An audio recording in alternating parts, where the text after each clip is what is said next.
Hello everyone, कैसे हैं आप सभी। इस बार मैं देहरादून का एक फेयर विजिट कराऊंगी आपको, जो कि विरासत नाम से यहाँ पर हर साल लगाई जाती है दिवाली से पहले।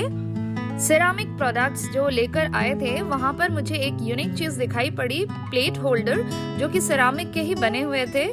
ये बहुत रेयर इंडिया में मिल पाते हैं, इसलिए मैंने इसे परचेज किया। सेट ऑफ 2 आई थिंक 300 के 2 पेयर मिले मुझे। एक फ्लावर पॉट आप देख पा रहे होंगे, इसमें बहुत ज्यादा अच्छे कलर कॉम्बिनेशन यूज किए गए हैं। और एक चॉपिंग बोर्ड, इसको मैं डेकोरेटिव पीस के तौर पर हैंग करने वाली हूँ, और ये भी बहुत ज्यादा यूनिक लगा मुझे। इससे पहले मैंने सेरामिक के चॉपिंग बोर्ड तो नहीं देखे थे। इस प्लेट का जो प्राइस था वो 250 या 300 के आसपास था। और ये बात मैंने महसूस की कि दिल्ली में जो हम ट्रेड फेयर वगैरह घूमते हैं, वहाँ पर प्राइस काफी ज्यादा हाई लगता था। यहाँ पर बहुत ज्यादा रीजनेबल लगा मुझे, और साथ ही साथ आप बार्गेन करके इसको कम भी कर सकते हैं। एक प्लेट यहाँ पर देख रहे होंगे, ये 150 का था। क्रॉकरी के अलग अलग प्रोडक्ट्स मैंने अलग अलग शॉप से परचेज किया है। आगे आप देख भी सकेंगे कि कहाँ से इसे मैंने लिया है। रेक्टेंगल शेप में एक प्लेट मुझे यहाँ पर दिखा, जो कि दिखने में भी बहुत ज्यादा ब्यूटीफुल है। इसका पैटर्न मुझे बहुत अच्छा लगा।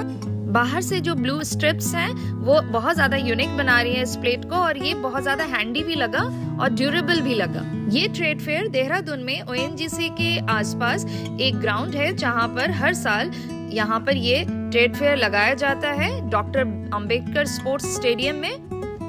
वीकेंड में अगर आप जाते हैं तो यहाँ पर बहुत ज्यादा भीड़ देखने को मिलेगा, पर अगर वीकडेज में आप जाते हैं तो आपको यहाँ पर बहुत नॉर्मल क्राउड देखने को मिलेगा, और आप शॉपिंग तसल्ली से कर पाएंगे। ये ट्रेड फेयर 6 अक्टूबर से लेकर 18 अक्टूबर तक चलने वाला है, तो अभी भी आप जाकर यहाँ पर विजिट कर सकते हैं जो देहरादून में रहते हैं। और ये कल्चरल एक्टिविटीज को भी प्रमोट कर रहे हैं। जो रीजनल कल्चरल एक्टिविटीज हैं वो हर रोज टाइम शेड्यूल पर परफॉर्म किए जाते हैं, तो आप उसको भी इंजॉय कर सकते हैं। डिफरेंट फूड्स आपको यहाँ पर देखने को मिलेंगे, उसको भी आप इंजॉय कर सकते हैं।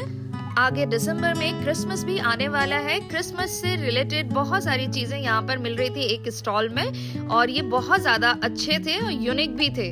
हैंगिंग और ऐसे बहुत सारे यूनिक आइटम यहाँ पर देखने को मिल रहे थे।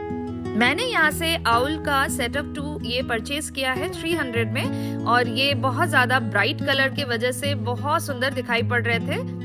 दिवाली से पहले ये जो फेयर लगाया जाता है, I think decorative items purchase करने के लिए देहरादून के लिए बहुत ज्यादा अच्छा अपॉर्चुनिटी हो सकता है।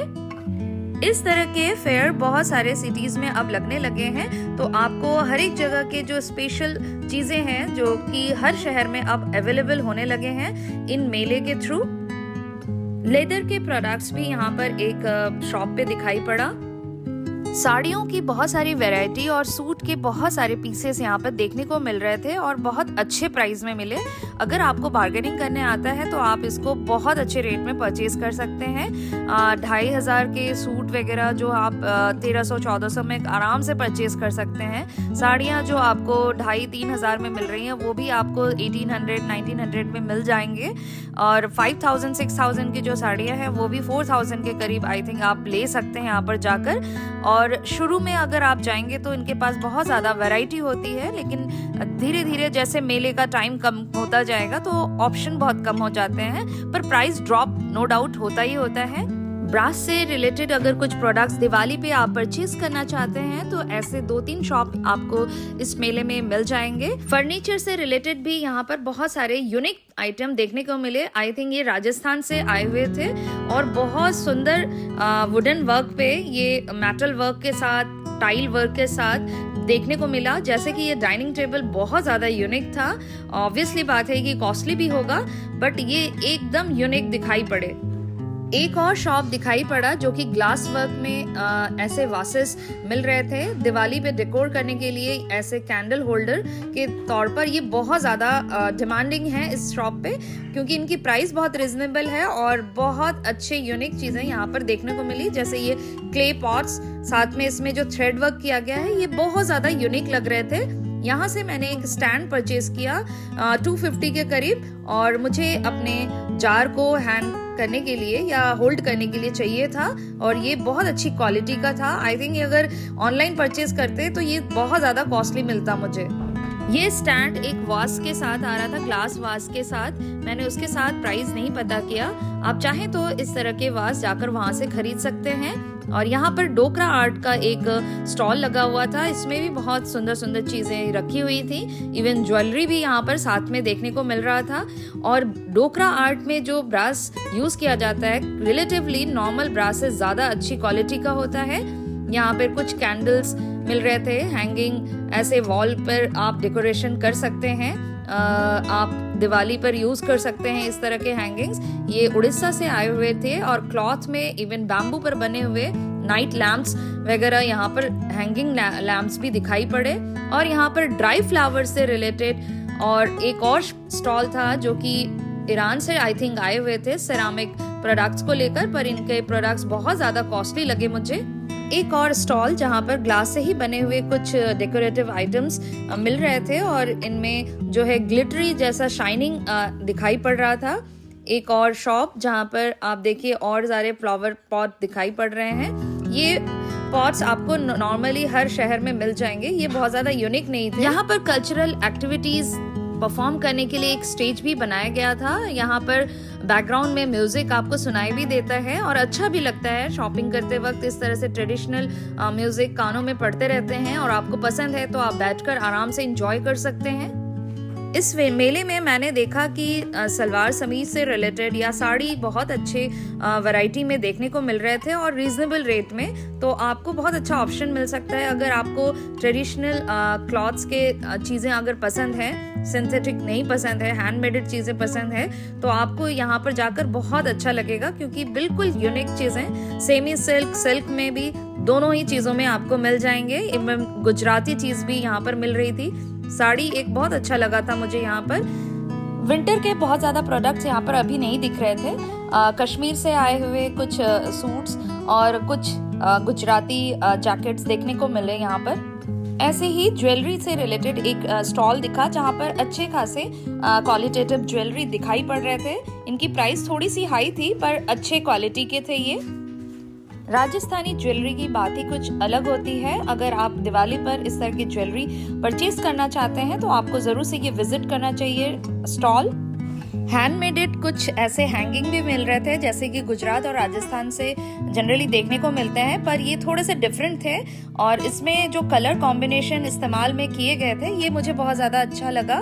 ब्लू का बहुत ज़्यादा इसमें इम्पार्ट दिखाई दिया, इस वजह से ये हैंगिंग बहुत ज़्यादा रिफ्रेशिंग थे, इसलिए मैंने गुजराती स्टॉल से ना लेकर इसको यहाँ से परचेज किया। ये भी 300 रुपीज़ के पेयर थे और अच्छे क्वालिटी के थे ये। मिनिमलिस्टिक के आइडिया जो है वो उस पर मैं एक बात और ज़रूर से आपसे कहना चाहूँगी यहाँ पर, क्योंकि कई बार कई लोग पूछते हैं कि मिनिमलिस्टिक होना बहुत ज़्यादा अच्छा होता है। आज हमारे काम को बहुत ज़्यादा कम करना पड़ता है और घर भी बहुत ज़्यादा मेंटेन रहता है, तो इससे रिलेटेड मैं आपसे एक बात ज़रूर कहना चाहूँगी कि मिनिमलिस्टिक का कॉन्सेप्ट भी तभी आता है जब आप मैक्सिमम चीज़ों को इस्तेमाल करके सीखते हैं। तो आपको पता भी होना चाहिए कि कौन सी चीज़ें आपके लाइफ में इन्वॉल्व होनी चाहिए और कौन सी चीज़ें नहीं होनी चाहिए। इसके लिए भी आपको इसका नॉलेज होना चाहिए और आपको लगता है कि आपको कोई प्रोडक्ट खरीद कर आप उसको अच्छे से इस्तेमाल कर सकते हैं तो डेफिनेटली आपको ये चीज़ें परचेज करनी चाहिए। और आपका पॉकेट अगर अलाउ करता है तो आप खरीदिए और इंजॉय करिए, क्योंकि लाइफ में आपकी इंडिविजुअल पर्सनैलिटी के वजह से हर किसी की जो थिंकिंग है, एबिलिटी है और सोच है, सब डिफरेंट हो सकता है। तो आपको किस चीज़ से खुशी मिल रही है ये ज़्यादा मायने रखता है।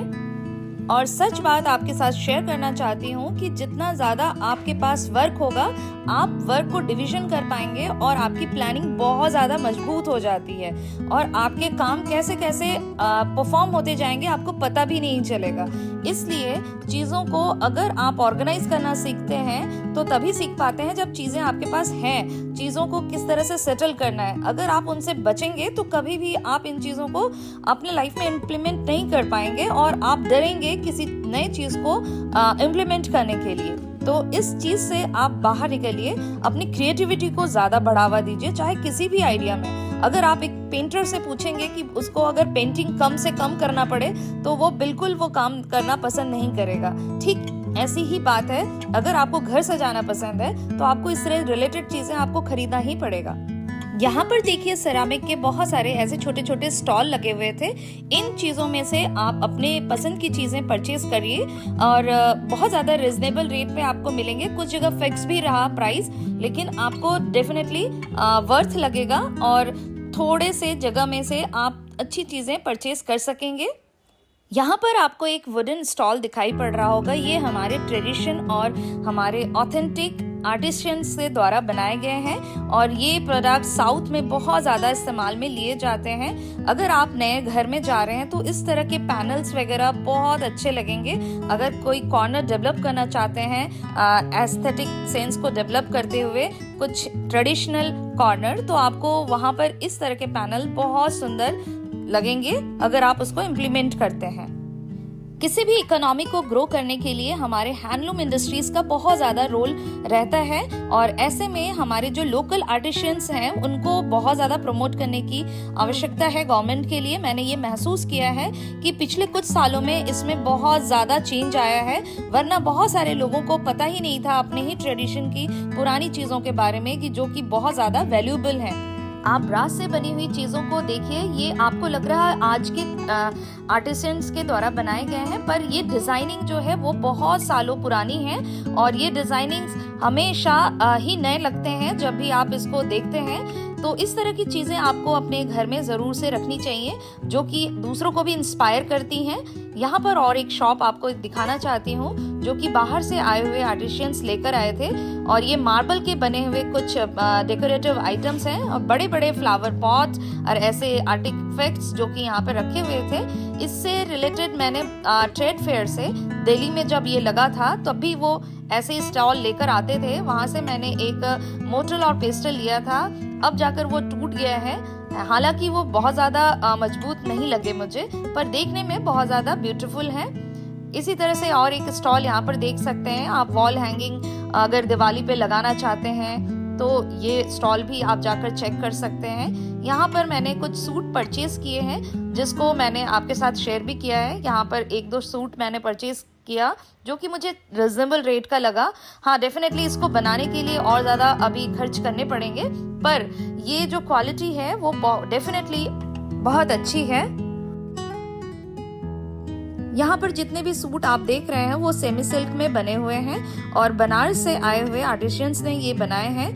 ये प्रोडक्ट्स मुझे अच्छे लगे और रीजनेबल प्राइस में लगे, इसलिए मैंने यहाँ से परचेज किया और भैया ने काफ़ी ज़्यादा डिस्काउंट भी किया। यहाँ पर रेड कलर का सूट जो है वो मैंने ओकेशनली कई बार रेड कलर चाहिए होता है इसलिए परचेज किया। देखने में ये बहुत ज़्यादा ब्राइटर लग रहा होगा पर रियल में ये इतना ज़्यादा भड़काऊ नहीं है। इसमें जो पर्पल कलर है बहुत ज़्यादा पॉपअप कर रहा है जिसकी वजह से ये बहुत सुंदर दिखाई पड़ रहा है। यहाँ पर आपको एक शॉप दिखाई पड़ रहा होगा। यहाँ पर नेचुरल हनी, तरह तरह के फ्लावर्स से जो हनी बनते हैं वो मिल रहे थे। यहाँ से कुछ प्रोडक्ट्स भी मैंने लिया क्योंकि ये प्योर ऑर्गेनिक लगे मुझे। बी वैक्स से बनाया गया था ये प्रोडक्ट, इसलिए मुझे ये अच्छा लगा और बहुत ज़्यादा रिजनेबल था। 150 के रेंज में ये जार हमें मिल रहा था और एक लिप बाम भी था जो कि 100 रुपीज़ पर हेड था। दिन के समय आपको एक अलग एक्सपीरियंस मिलेगा इस मेले में और रात के समय एक अलग, तो आपको दोनों ही टाइम में एक बार विजिट ज़रूर करना चाहिए। कई बार प्रोडक्ट्स रात में अलग तरीके से दिखाई पड़ते हैं। यहाँ से मैंने कुछ सेरामिक प्रोडक्ट्स लिए थे जो कि बाद में आपके साथ शेयर कर रही हूँ, जैसे कि ये सेरामिक मग्स, ये बहुत ज़्यादा क्यूट हैं और ये आप स्टोरेज के तौर पर भी इस्तेमाल में ले सकते हैं। ज़रूरी नहीं कि इसमें आप चाय के लिए इसको इस्तेमाल करें। तो कई बार ये इतने क्यूट होते हैं कि ये ज़्यादा प्रैक्टिकल नहीं होते हैं हैंडल करने के लिए, तो आप स्टोरेज के तौर पर इस्तेमाल में ले सकते हैं इस तरह के कप्स। मीशो में भी ये इस तरह के बहुत सारे प्रोडक्ट्स देखने को मिलते हैं, पर आपको एक अलग एक्सपीरियंस होगा जब आप रियल में इन चीज़ों को देखेंगे और इनकी क्वालिटी को अगर जज कर पाएंगे। ये हैंडमेडेड हैं दिखाई पड़ते हैं क्योंकि ये मशीन मेड नहीं है, इनकी फिनिशिंग उतनी बढ़िया नहीं है, पर ये क्यूट लगते हैं और इस तरह के प्रोडक्ट्स आप अपने घर में एक अलग कॉर्नर डेवलप कर सकते हैं जहाँ पर अपनी कलेक्शन बना सकते हैं। यहाँ पर कुछ सेरामिक के हैंगिंग्स मैंने लिए हैं, इससे रिलेटेड कुछ DIY करूँगी जो आने वाले वीडियोस में आपको दिखाई पड़ेगा। सेरामिक के बने हुए प्रोडक्ट्स बहुत ज़्यादा हैंडी होते हैं क्योंकि इनकी क्लीनिंग बहुत ज़्यादा अच्छी होती है। ये मैंने पहले भी आपसे कहा है। और इस तरह के डेकोरेटिव चीज़ भी अगर आप इस्तेमाल करें अपने लाइफ में, तो अगर आपको कई बार डस्टिंग की प्रॉब्लम होती है तो उससे आप बच सकते हैं। सीधे इसको क्लीनिंग में ले सकते हैं, आप इसको बहुत अच्छे से मेंटेन कर सकते हैं लॉन्ग लाइफ। बस आपको ये बचाना होता है कि ये जल्दी से टूट सकते हैं, इसलिए इतना ध्यान आपको रखना पड़ेगा। यहाँ पर 2 प्लेट्स भी मैंने लिए थे जो कि कप के साथ आते हैं और ये बहुत अच्छे लगे क्योंकि इसमें फ्लोरल जो वर्क किया हुआ है ये बहुत ज़्यादा क्यूट लग रहे थे। दिल्ली में हर एक चीज़ अच्छे से अवेलेबल होती है। सेरामिक प्रोडक्ट्स लोकल मार्केट में भी मिल जाते हैं, जैसे कि सैटरडे मार्केट, ट्यूसडे मार्केट करके वहाँ पर मार्केट लगाए जाते हैं और वहाँ पर कुछ चीज़ें आपको रिजनेबल रेट पे तो मिल ही जाती हैं। पर देहरादून में ऐसा कोई ऑप्शन नहीं है। ऐसे मेले वगैरह से आप इन चीज़ों को ही परचेज कर सकते हैं। तो जब भी आपको ये चीज़ें मिलती हैं तो आपको पिक कर लेना चाहिए। आपको ये वीडियो कैसा लगा हमें ज़रूर से फीडबैक दीजिएगा। तब तक आप अपना खूब ख्याल रखिएगा, स्वस्थ रहिएगा, मस्त रहिएगा।